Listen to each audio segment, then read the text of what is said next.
ನಿಟ್ಟೆ ಪರಿಗಣಿಸಲ್ಪಟ್ಟ ವಿಶ್ವವಿದ್ಯಾಲಯದ ಕೆಎಸ್ ಹೆಗ್ಡೆ ವೈದ್ಯಕೀಯ ಸಂಸ್ಥೆಯ ಸಮುದಾಯ ಆರೋಗ್ಯ ವಿಭಾಗ, ನಿಟ್ಟೆ ಮೆಡಿಕಲ್ ಸಿಮ್ಯುಲೇಷನ್ ಕೇಂದ್ರ ಹಾಗೂ ನಿಟ್ಟೆ ಉಷಾ ನರ್ಸಿಂಗ್ ವಿಜ್ಞಾನ ಸಂಸ್ಥೆಯ ವತಿಯಿಂದ ಉಡುಪಿಯ ನಿಟ್ಟೆ ಗ್ರಾಮದ ಅಟಲ್ ಇನ್ಕ್ಯುಬೇಷನ್ ಕೇಂದ್ರದಲ್ಲಿ ಆಪತ್ಬಂಧು ಗ್ರಾಮೀಣ ಸ್ವಯಂ ಸೇವಕರಿಗೆ ಪ್ರಥಮ ಚಿಕಿತ್ಸೆ ಹಾಗೂ ತುರ್ತು ಆರೈಕೆ ನೀಡುವ 2 ದಿನಗಳ ತರಬೇತಿ ಕಾರ್ಯಕ್ರಮ ನಡೆಯಿತು. ಕಾರ್ಕಳದ ನಿಟ್ಟೆ ಸಂಸ್ಥೆಯಲ್ಲಿ ನಡೆದ ಕಾರ್ಯಕ್ರಮದಲ್ಲಿ ಆಪ್ ಅನ್ನು ನಿಟ್ಟೆ ಡೀಮ್ಡ್ ಟು ಬಿ ವಿಶ್ವವಿದ್ಯಾಲಯದ ಕುಲಪತಿ ಎನ್ ವಿನಯ್ ಹೆಗ್ಡೆಯವರು ಉದ್ಘಾಟಿಸಿದರು. ಬಳಿಕ ಸಭೆಯನ್ನು ಉದ್ದೇಶಿಸಿ ಮಾತನಾಡುತ್ತಾ, ಪ್ರಸ್ತುತ ಈಗಿನ ಪರಿಸ್ಥಿತಿಯಲ್ಲಿ ಆರೋಗ್ಯ ಕೇಂದ್ರದ ಬಲವರ್ಧನೆಗೆ ಹೆಚ್ಚಿನ ಪ್ರಾಶಸ್ತ್ಯ ನೀಡಬೇಕಾಗಿರುವುದು ಅಗತ್ಯವಾಗಿದೆ. ಕೆಲಸ ಮಾಡುವಲ್ಲಿ ಹೆಚ್ಚಿನ ಮುತುವರ್ಜಿ ಅತ್ಯಗತ್ಯ. ಯಾವುದೇ ಫಲಾಪೇಕ್ಷೆ ಇಲ್ಲದೆ ಸೇವಾ ಮನೋಭಾವದಿಂದ ರೋಗಿಗಳನ್ನು ಆರೈಕೆ ಮಾಡಿದರೆ ಭಗವಂತನಿಗೆ ಪೂಜೆ ಮಾಡಿದಷ್ಟೇ ಸಾರ್ಥಕವಾಗುತ್ತದೆ.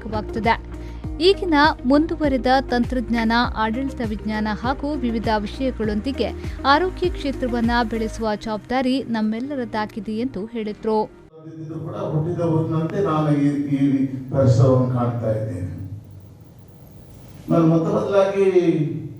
ವೈಸ್ ಚಾನ್ಸಲರನ್ನು ಮತ್ತು ನರ್ಸಿಂಗ್ ಕಾಲೇಜ್ನವರನ್ನು ಅಥವಾ ಶ್ರೀಪಾದನ್ನು ಒಂದು ರೀತಿಯಲ್ಲಿ ಶ್ಲಾಘಿಸಲಿಕ್ಕೆ ಇಚ್ಛಿಸ್ತೇನೆ. ಯಾಕೆಂದರೆ ಅವರು ನನ್ನಾಗಿ ಈ ಊರಿನವರಲ್ಲ, ಆದರೂ ಕೂಡ ಒಂದು ಉತ್ತಮ ಕಾರ್ಯಕ್ರಮ. ಅನಂತರ ನಿಟ್ಟೆ ಡೀಮ್ಡ್ ಟು ಬಿ ವಿಶ್ವವಿದ್ಯಾಲಯದ ಉಪಕುಲಪತಿ ಡಾಕ್ಟರ್ ಸತೀಶ್ ಕುಮಾರ್ ಭಂಡಾರಿಯವರು ಮಾತನಾಡಿ, ಆರೋಗ್ಯಕ್ಕೆ ಸಂಬಂಧಪಟ್ಟ ಸಮಸ್ಯೆಗಳು ಅವರವರ ನಿರ್ಲಕ್ಷ್ಯ, ಅಸಡ್ಡೆ ಹಾಗೂ ಋಣಾತ್ಮಕ ಚಿಂತನೆಗಳಿಂದ ಸಮಸ್ಯೆಗಳು ಸಂಭವಿಸುತ್ತಿವೆ ಎಂದು ಹೇಳಿದರು. ಯಾವಾಗಲೂ ನಾವು ಹೇಳ್ತಾ ಇದ್ದೇವೆ ಕಾಲ ಬದಲಾಗ್ತಾ ಇದೆ ಅಂತ ಹೇಳಿ. ನಾವು ನೋಡಿದ್ರೆ ಕಾಲ ಬದಲಾಗ್ತಾ ಇಲ್ಲ, ನಾವು ಮನುಷ್ಯರು ಬದಲಾಗ್ತಾ ಇದ್ದೇವೆ ಅಂತ ಹೇಳ್ಬೋದು. ಯಾಕಂತ ಹೇಳಿದ್ರೆ ಕೆಲವು ಸ್ಥಳದಲ್ಲಿ ಅಪಘಾತಗಳಾದಾಗ ಜನರು ಕಷ್ಟದಲ್ಲಿರುವಾಗ ಅವರಿಗೆ ಸಹಾಯ ಮಾಡೋ ಬದಲು ಈಗ ಮೊಬೈಲ್ ಹಿಡ್ಕೊಂಡು ಅದನ್ನು ಚಿತ್ರೀಕರಿಸಿದ್ದು ಅದನ್ನು ವಾಟ್ಸ್ಆಪ್ ಅಲ್ಲಿ ಹಾಕುವಂತ ಕಾಲ ಬಂದಿದೆ ಅಂತ ಹೇಳಿದ್ರೆ ಕಾಲ ಬದಲಾಗಿದ್ದಲ್ಲ, ಜನರು ಬದಲಾಗಿದ್ದಾರೆ ಅಂತ ಹೇಳ್ಬೋದು. ಯಾಕಂತ ಹೇಳಿದ್ರೆ ಅಪಘಾತ ಅಥವಾ ಆಕಸ್ಮಿಕಗಳಾದಾಗ ಕೆಲವು ಸಲ ಸಕಾಲಿಕವಾದಂತ ಸಹಾಯವನ್ನು ನೀಡಿದ್ರೆ ಆ ಮನುಷ್ಯನನ್ನು ಬದುಕಬಹುದು. ಈಗಲೇ ನಮ್ಮ ಇದರಲ್ಲಿ ಕಾರ್ಯಕ್ರಮದಲ್ಲಿ ಕೈ ಜೋಡಿಸಂತ ನಮ್ಮ ಸ್ಕಿಲ್ ಸೆಂಟರ್ ಅಂತಿದೆ ನಿಟ್ಟೆ ವಿಶ್ವವಿದ್ಯಾಲಯದಲ್ಲಿ. ಸ್ಕಿಲ್ ಅಂದ್ರೆ ಜನರ ಕೌಶಲ್ಯವನ್ನು ಅಭಿವೃದ್ಧಿ ಮಾಡುವಂಥದ್ದು. ಕೌಶಲ್ಯ ಅಂದ್ರೆ ಇಂಜಿನಿಯರಿಂಗ್ ಇರ್ಬೋದು, ಹಾಗೆ ವೈದ್ಯಕೀಯ ಕೌಶಲ್ಯಗಳಿರ್ಬೋದು.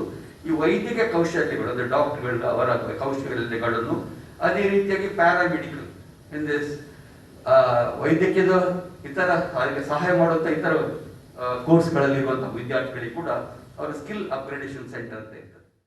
ಇದೇ ವೇಳೆ ಕಾರ್ಯಕ್ರಮದಲ್ಲಿ ಸ್ಥಳೀಯ ಸ್ವಯಂ ಸೇವಕರಿಂದ ತುರ್ತು ಪರಿಸ್ಥಿತಿಯಲ್ಲಿ ಮಾಡಬೇಕಾದ ಕರ್ತವ್ಯಗಳ ಪ್ರಾತ್ಯಕ್ಷಿಕೆ ನಡೆಯಿತು. ನಿಟ್ಟೆ ಗ್ರಾಮೀಣ ಭಾಗದ 14 ಸ್ವಯಂ ಸೇವಕರನ್ನ ಆರಿಸಿ ತರಬೇತಿ ಕಾರ್ಯಾಗಾರವನ್ನು ನಡೆಸಲಾಯಿತು. ಸ್ಥಳೀಯ ಸ್ವಯಂ ಸೇವಕರಿಗೆ ಕಿಟ್ ಮತ್ತು ಪ್ರಮಾಣ ಪತ್ರವನ್ನು ವಿತರಿಸಲಾಯಿತು. ಕೋವಿಸ್ವಾಸ್ ಮತ್ತು ಆಪತ್ಬಂಧು ಆಪ್ ಅನ್ನು ಬಳಸುವ ವಿಧಾನವನ್ನು ಮುಖ್ಯಸ್ಥರು ಹಾಗೂ ನಿಟ್ಟೆ ಉಷಾ ನರ್ಸಿಂಗ್ ಕಾಲೇಜಿನ ಪ್ರಾಂಶುಪಾಲರಾದ ಡಾಕ್ಟರ್ ಫಾತಿಮಾ ಡಿಸಿಲ್ವಾ ಅವರು ವಿವರಿಸಿದರು. ನಿಟ್ಟೆ ಜಸ್ಟಿಸ್ ಕೆಎಸ್ ಹೆಗ್ಡೆ ಉದ್ಯಮಾಡಳಿತ ಸಂಸ್ಥೆಯ ನಿರ್ದೇಶಕ ಡಾಕ್ಟರ್ ಶಂಕರನ್, ತಾಂತ್ರಿಕ ಕಾಲೇಜಿನ ಪ್ರಾಂಶುಪಾಲರಾದ ಡಾಕ್ಟರ್ ನಿರಂಜನ್ ಚಿಪ್ನಾಕರ್ ಕಾರ್ಯಕ್ರಮದ ಉದ್ದೇಶವನ್ನು ತಿಳಿಸಿದರು.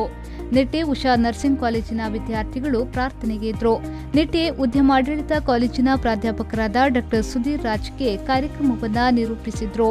ಕೆಎಸ್ ಹೆಗ್ಡೆ ಮೆಡಿಕಲ್ ಅಕಾಡೆಮಿಯ ಅನಸ್ತೇಷಿಯಾ ವಿಭಾಗದ ಮುಖ್ಯಸ್ಥ ಡಾಕ್ಟರ್ ಶ್ರೀಪಾದ್ ಮೆಹಂದಳಿಯವರು ವಂದಿಸಿದರು. ಗೌತಮ್ ಕುಮಾರ್ ಕೆಎಸ್, ವಿ4 ನ್ಯೂಸ್, ಕಾರ್ಕಳ.